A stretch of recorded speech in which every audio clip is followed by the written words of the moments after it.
দ্বিতীয় সহস্রের সংস্কারক মুজাদ্দিদ আল ফেসানি রহমতুল্লাহ আলাই উনাকে বাদশাহ জাহাঙ্গীর খবর দিছে আমার সঙ্গে দেখা করেন। তো বাদশাহ জাহাঙ্গীরের আগে ছিল তার বাপ বাদশাহ আকবর। তো বাদশাহ আকবর তো জেলখানায় ভরছিল ওনাকে, তো জেলখানায় ভরছে। উনি জেলখানায় গিয়ে মাসাল্লাহ ওই যতগুলো বান্দর ছিল সবগুলো মানুষ বানিয়ে ফেলছে, ওনার সোহবতে গেছে, মানুষ হয়ে গেছে। এরপরে জেলখানার থেকে এক সময় মুক্তি পাইছে।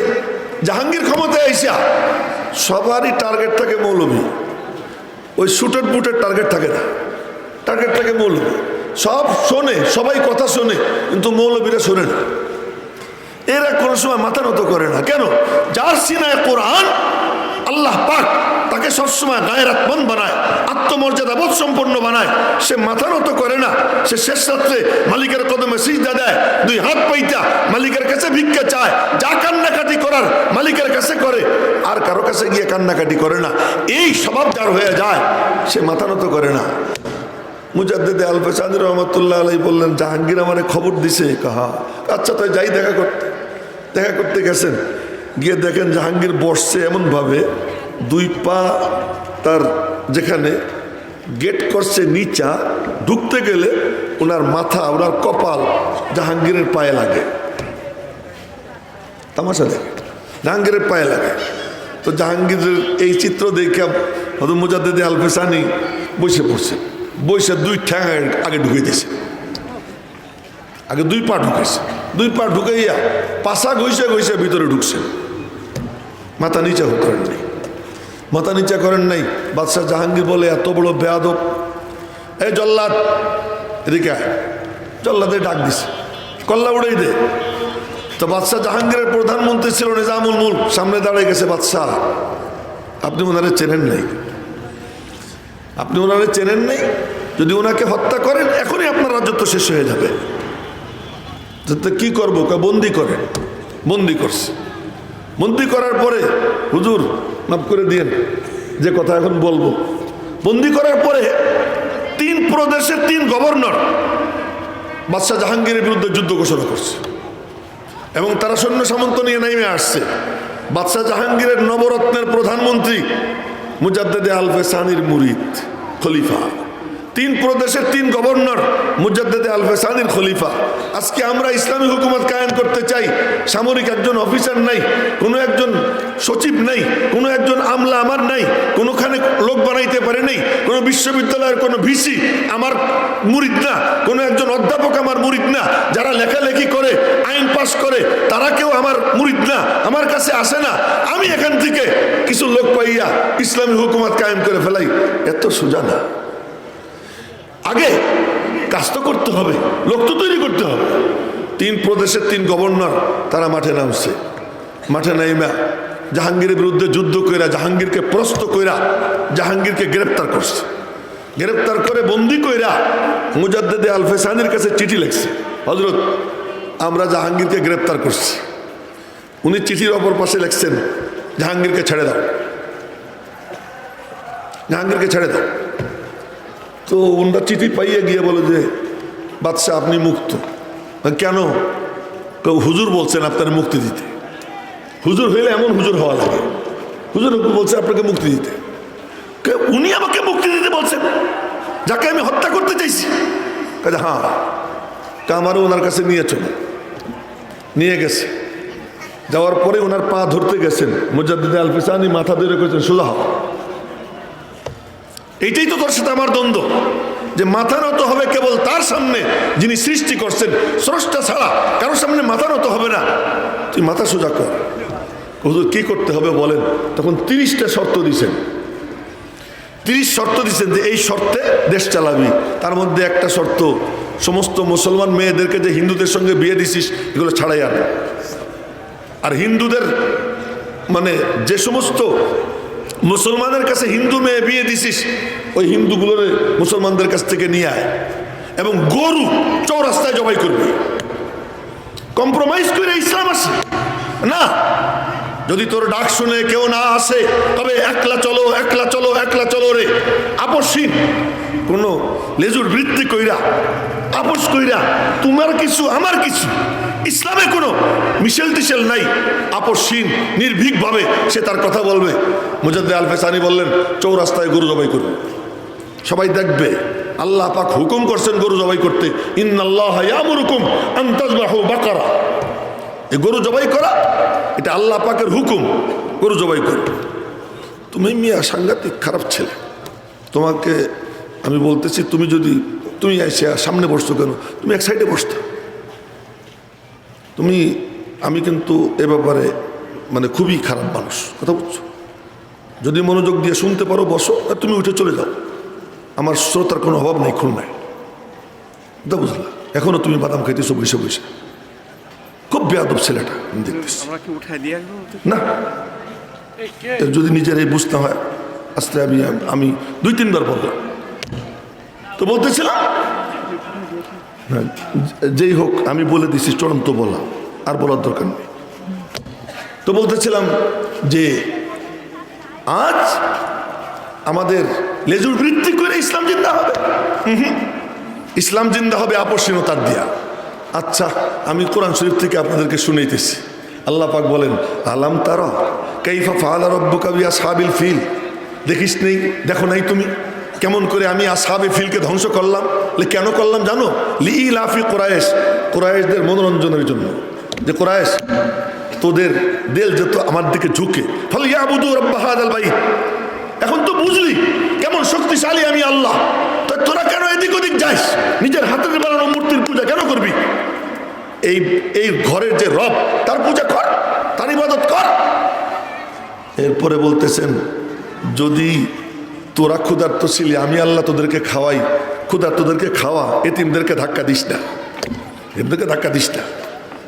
আর যদি তা না পারিস, শিখতে হয় তো তরিকা শিখায় আমার দোস্ত মুহাম্মদুর রাসূলুল্লাহর কাছে সাল্লাল্লাহু আলাইহি ওয়াসাল্লাম, ইন্না আতাইনাকাল কাউসার।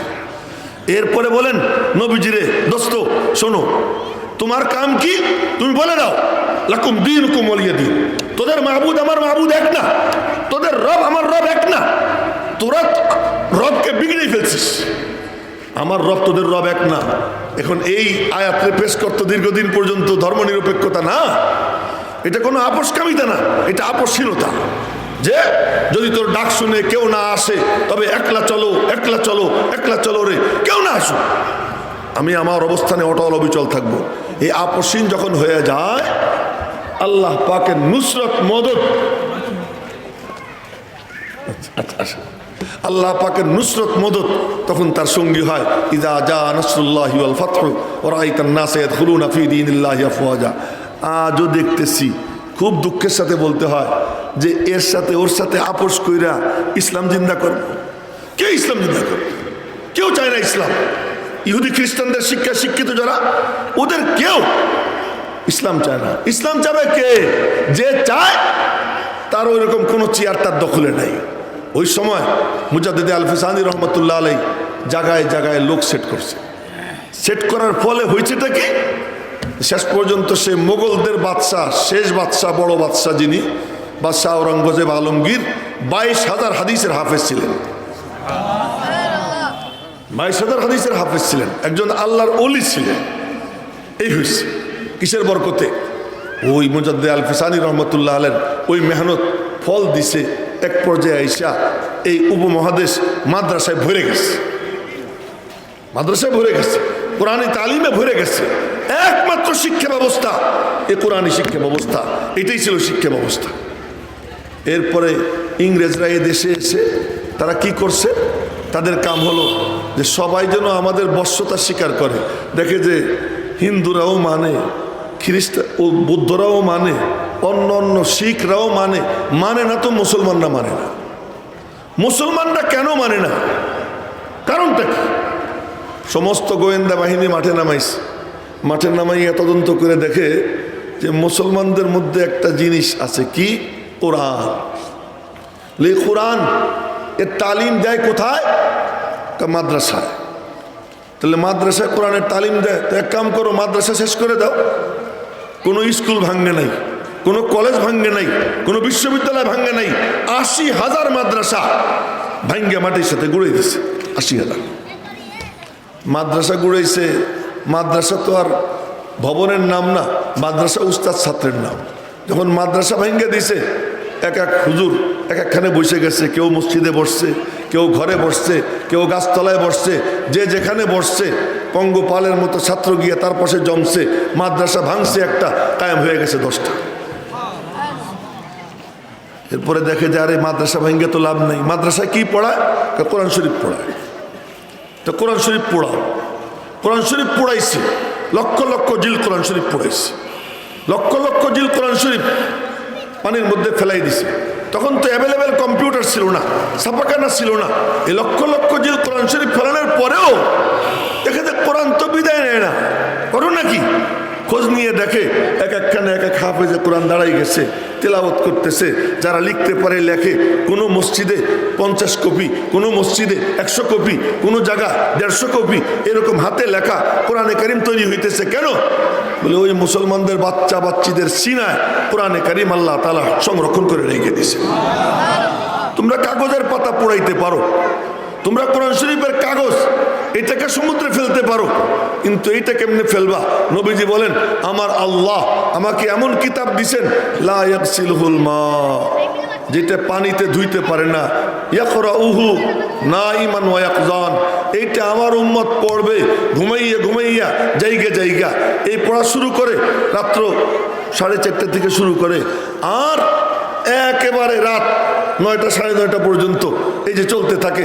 মাঝখানে যে বিরতি, ওই বিরতিও কিসের জন্য? আবার তেলাওয়াত করবে। এই যে তেলাওয়াত চলতেছে, এটা এমন এক কালাম, এই কোরআনের কারণে পারা যাইতেছে না। শেষ পর্যন্ত আলেমদেরকে মারে, হাফেজদেরকে মারে, কোনো শুটেড বুটেডকে মারে নাই।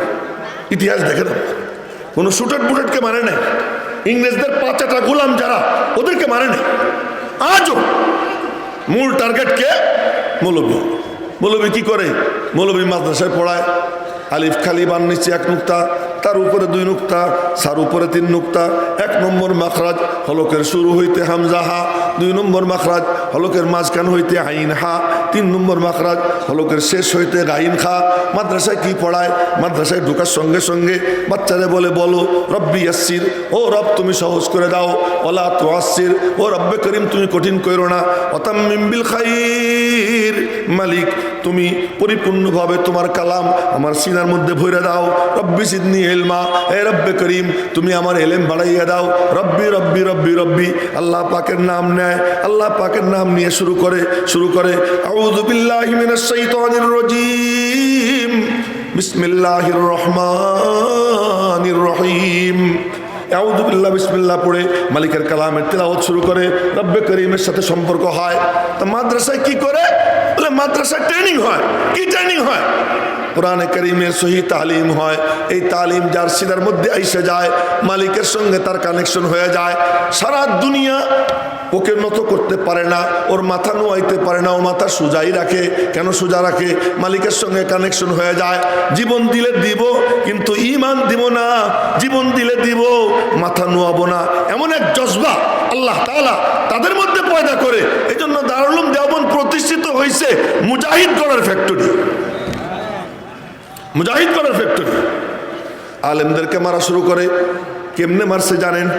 কামানের উপরে বসাইয়া কামানের গুলি ছাড়ত। ইতিহাস তালাশ করেন, একজনও শুটেড বুটেডকে মারে নাই। শুটেড বুটেড একটাও মারে নাই। মারছে কারে? মারছে আলেম হাফেজ, যার সিনায় কোরআন, তাকে মারছে। কামানের গোলা মারত, উপরে উইড়া ছাই হইয়া নিচে পড়ত আলেম হাফেজ। এবং গরুর চামড়া, মহিষের চামড়ার মধ্যে জ্যান্ত আলেম হাফেজকে পুইরা সেলাই দিয়ে দিছে। ওর মধ্যে ছটফট করতে করতে আলেম হাফেজ কি হইতো? শহীদ হইত। মেরে মোহতারাম ভাইও, এই যখন অবস্থা, তখন পুরো উপমহাদেশ আলেম শূন্য হয়ে যায়। জানাজা পড়ানোর লোক তালাশ করে পাওয়া যেত না। ইতিহাসে লেখে 20 মাইল 25 মাইল একটা লাশ নিয়ে ঘুরত। জানাজা পড়ানোর একজন মৌলবী নেই। মসজিদে ইমামতের লোক তো দূরের কথা, শুধু জানাজাটা পড়াবে এমন লোক পাওয়া যায় না। বিনা জানাজায় হাজারো মুসলমানকে সমুদ্রে ফেলাই দেওয়া হয়েছে। বিনা জানাজায় হাজারো মুসলমানকে মাটির মধ্যে পুঁতে রাখা হয়েছে। জানাজার লোক পাওয়া যায় নাই। অবশেষে এই যখন অবস্থা, তখন খানকার থেকে বুজুর্গ বের হয়েছেন, হাজী ইমদাদুল্লাহ মহাজির মক্কি রহমতুল্লাহ আলী। আজকে এখানে আমরা 34 জন হাফেজা পাইলাম, 34 জন হাফেজা পাইলাম। বলে মাদ্রাসায় কি করে? মাদ্রাসা ঘোড়ার ঘাস কাটে? মাদ্রাসা বসে বসে কি করে? বলে এই কোরআন শরীফ পড়াইতেছে, বেকার পয়দা করতেছে। তোমরা কর্মবীর তৈরি করো। শতকরা 97-98 জন স্কুলে পড়ে, কিন্ডার গার্ডেনে পড়ে, কলেজে পড়ে, বিশ্ববিদ্যালয়ে পড়ে, যারা পড়াশোনা করে তাদের শতকরা প্রায় 98% বা 97% ওখানে। মাদ্রাসায় পড়ে যারা, এখনো হিসেব করে দেখেন শতকরা 2 জন বা 3 জন। এই শতকরা 2 জন বা 3 জন এদেরকে কর্মবীর বানাইতে হবে। আসে মাদ্রাসায়, মাদ্রাসায় কম্পিউটার ঢুকাও, মাদ্রাসায় সায়েন্স ঢুকাও, মাদ্রাসায় এইটা করো ওইটা করো।